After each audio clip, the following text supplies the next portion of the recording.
Halo, assalamualaikum anak-anak kelas 4 yang luar biasa. Jumpa kembali bersama Bu Maya. Bagaimana kabarnya hari ini? Semoga kalian tetap semangat dan bahagia. Oke, untuk pertemuan kali ini kita akan belajar bersama tentang pemanfaatan energi dan cara hemat energi.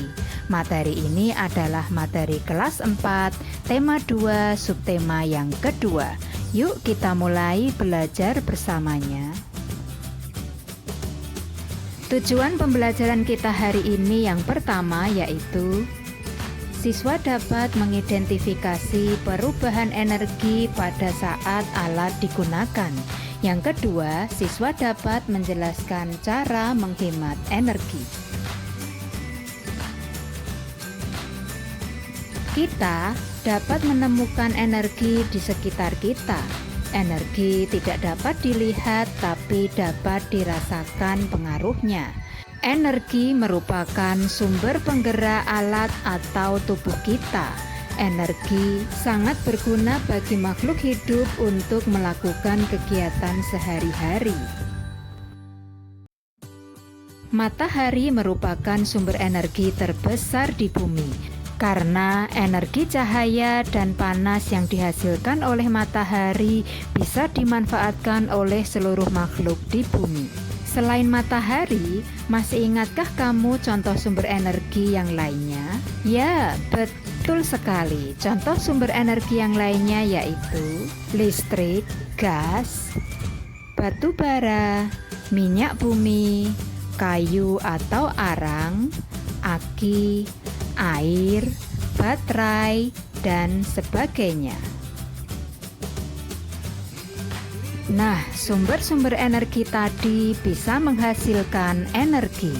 Berikut jenis-jenis energi yang bisa dihasilkan oleh sumber energi. Yang pertama yaitu panas atau kalor, cahaya, bunyi, kimia, listrik, dan gerak atau yang sering kita sebut dengan energi kinetik. Untuk selanjutnya, ternyata energi itu bisa mengalami perubahan. Untuk membuktikannya, kalian bisa mempraktekkan yang ada di buku paketmu halaman 53. Di sana ada percobaan tentang perubahan energi. Dari percobaan tersebut dapat terlihat bahwa sumber energi berupa uap panas yang berasal dari lilin yang menyala bisa menggerakkan kertas yang telah kita potong berbentuk spiral. Kertas berbentuk spiral tersebut bergerak seakan-akan berputar-putar. Nah, maka suatu benda atau alat yang mendapatkan sumber energi itu akan dapat menghasilkan energi. Bisa menghasilkan gerak, panas, bunyi, cahaya, kimia, listrik, dan sebagainya. Untuk selanjutnya, mari kita identifikasi energi yang dihasilkan oleh kegiatan berikut. Yang pertama yaitu menjemur ikan. Menjemur ikan, sumber energi yang digunakan yaitu matahari. Kemudian energi yang dihasilkan yaitu energi panas. Makanya ikannya menjadi kering. Kemudian yang nomor 2 yaitu menyetrika baju. Setrika bisa menyala karena menggunakan sumber energi listrik. Dan saat setrika dinyalakan maka akan terasa panas, sehingga setrika menghasilkan energi panas. Kemudian saat kita bermain layang-layang, layang-layang bisa bergerak karena ada sumber energi angin. Dan angin inilah yang menggerakkan layang-layang, sehingga sumber energi angin pada layang-layang menghasilkan energi gerak. Kemudian saat membakar ikan, sumber energi yang digunakan yaitu kayu atau api.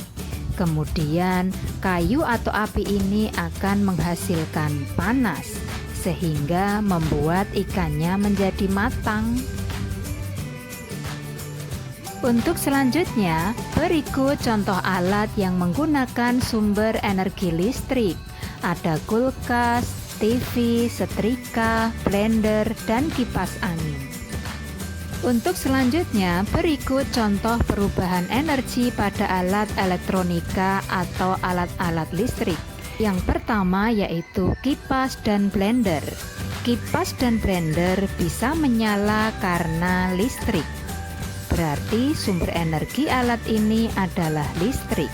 Kemudian saat dinyalakan, kipas dan blender akan bergerak, sehingga perubahan energi yang terjadi yaitu listrik menjadi gerak.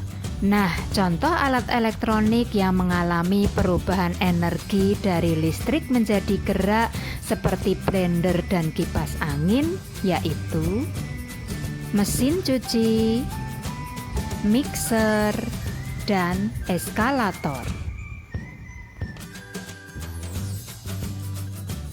Kemudian, perubahan energi yang terjadi pada kulkas dan setrika adalah kulkas dan setrika bisa menyala karena listrik, dan setrika saat dinyalakan akan terasa panas. Kulkas akan terasa dingin, tetapi dingin pada kulkas itu sesungguhnya dihasilkan oleh energi panas dari kulkas, sehingga kulkas dan setrika mengalami perubahan energi listrik menjadi panas. Contoh alat lainnya yang mengalami perubahan energi listrik menjadi panas yaitu magicom, AC, solder, dan dispenser. Contoh perubahan energi yang berikutnya yaitu pada televisi. Televisi bisa menyala karena listrik, dan televisi menghasilkan gambar atau cahaya dan bunyi, sehingga perubahan energi yang terjadi yaitu energi listrik menjadi cahaya dan bunyi. Nah, contoh alat yang lainnya yaitu komputer. Untuk selanjutnya, berikut contoh alat yang menggunakan sumber energi baterai. Contohnya yaitu jam dinding, senter, laptop, dan HP. Kemudian, untuk perubahan energi yang terjadi pada jam dinding adalah semua alat yang menggunakan baterai berarti menggunakan sumber energi kimia. Energi kimia itu jika berada pada sebuah alat harus diubah dulu menjadi energi listrik, baru dia bisa menyalakan alat tersebut. Dan pada saat jam dinding dinyalakan, maka jarum jam dinding akan bergerak. Maka perubahan energi pada jam dinding adalah kimia, listrik, gerak. Kemudian, perubahan energi yang terjadi pada senter yaitu kimia, listrik, cahaya. Sedangkan pada laptop, kimia, listrik, cahaya, bunyi. Sedangkan pada HP, kimia, listrik, cahaya, bunyi, gerak. Kemudian berikut contoh alat yang menggunakan sumber energi minyak bumi, yaitu mobil dan sepeda motor. Mengapa sumber energinya minyak bumi? Karena minyak bumi bisa diolah menjadi bensin, premium, solar, aftur, dan sebagainya. Minyak bumi menghasilkan energi kimia, sehingga perubahan energi yang terjadi pada mobil dan motor yaitu kimia menjadi listrik menjadi gerak. Kemudian alat yang menggunakan sumber energi gas yaitu kompor gas. Sedangkan alat yang menggunakan sumber energi batu bara yaitu memasak menggunakan batu bara.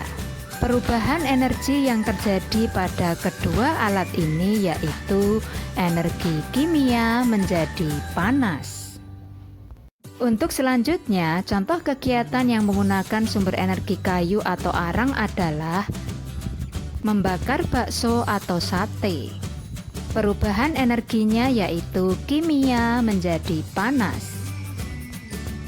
Kemudian contoh alat yang menggunakan sumber energi air yaitu kincir air. Air ini menggerakkan kincir air sehingga menghasilkan energi gerak. Kita harus memperhatikan penggunaan energi. Jangan sampai energi habis karena pemakaian yang berlebihan. Apa yang dapat kita lakukan agar energi tidak habis? Caranya yaitu dengan hemat energi. Banyak hal sederhana yang dapat kita lakukan untuk hemat energi, yaitu dengan hemat air, listrik, bahan bakar, dan kertas. Hemat energi artinya menggunakannya sesuai kebutuhan, sehingga tidak ada energi yang terbuang sia-sia. Karena Tuhan menciptakan energi tidak hanya untuk kita, tapi untuk anak cucu kita atau generasi selanjutnya. Semakin sedikit energi yang kita gunakan, maka akan semakin hemat biaya dan akan menjaga keseimbangan alam. Nah, berikut salah satu contoh agar bisa hemat energi. Kalian tidak harus menggunakan kipas listrik, tapi kalian bisa membuat kipas manual. Caranya seperti yang terdapat di halaman 51. Hampir setiap hari kita menggunakan listrik. Kita harus berhati-hati dalam menggunakannya karena berbahaya. Seperti yang ada di gambar ini, kalian jangan sampai melakukan seperti yang ada di gambar karena nanti kalian bisa tersengat listrik. Ingat, jika listrik bertemu dengan air, bahaya. Tahukah kamu bahwa tubuh mengandung banyak air? Karena itu, tubuhmu sangat mudah terkena aliran listrik. Mereka yang bekerja di tempat yang mengandung banyak sumber listrik membutuhkan pakaian khusus. Kamu harus berhati-hati terhadap kabel listrik yang ada di sekitarmu. Saat kamu bermain layangan, bermainlah di tempat yang tidak ada gardu listriknya. Benang layangan yang basah sangat berbahaya apabila tersangkut di gardu listrik. Suatu saat mungkin kamu membutuhkan peralatan yang menggunakan listrik. Sebaiknya kamu meminta bantuan orang dewasa di sekitarmu. Jauhkanlah barang-barang elektronik dari air. Tahukah kamu bahwa petir juga mengandung listrik? Sehingga segeralah masuk ke dalam ruangan apabila petir mulai terdengar. Untuk selanjutnya, berikut cara hemat energi. Yang pertama yaitu cara hemat air. Matikan keran jika air sudah penuh. Mencuci baju saat baju kotor sudah menumpuk. Menyiram tanaman dengan air bekas cuci buah atau sayuran. Menyiram halaman dengan air bekas cuci baju. Untuk selanjutnya yaitu cara menghemat listrik. Matikan alat elektronik jika sudah tidak dipakai. Mencuci baju atau menyetrika baju saat baju sudah menumpuk. Gunakanlah lampu LED dan gunakanlah alat elektronik yang hemat energi. Kemudian jangan terlalu sering buka kulkas atau ruangan ber-AC. Lalu kurangi penggunaan AC dan kipas angin listrik. Untuk selanjutnya, berikut cara menghemat bahan bakar. Matikan kendaraan jika tidak dipakai. Jika dekat tidak perlu naik motor atau mobil, cukup jalan kaki atau naik sepeda. Lalu gunakan kendaraan umum dan bahan bakar alternatif. Untuk selanjutnya, mari kita hemat energi agar energi tidak semakin mahal dan habis, serta kita dan generasi selanjutnya tetap bisa merasakannya. Yeay, alhamdulillah hari ini kita telah selesai belajar bersama tentang pemanfaatan energi dan cara menghemat energi. Bagaimana? Apakah kalian sudah mengerti? Wow, kalian memang luar biasa. Oke, jangan lupa like dan subscribe ya. Dan sampai jumpa di pertemuan yang berikutnya. Terima kasih. Wassalamualaikum. Bye.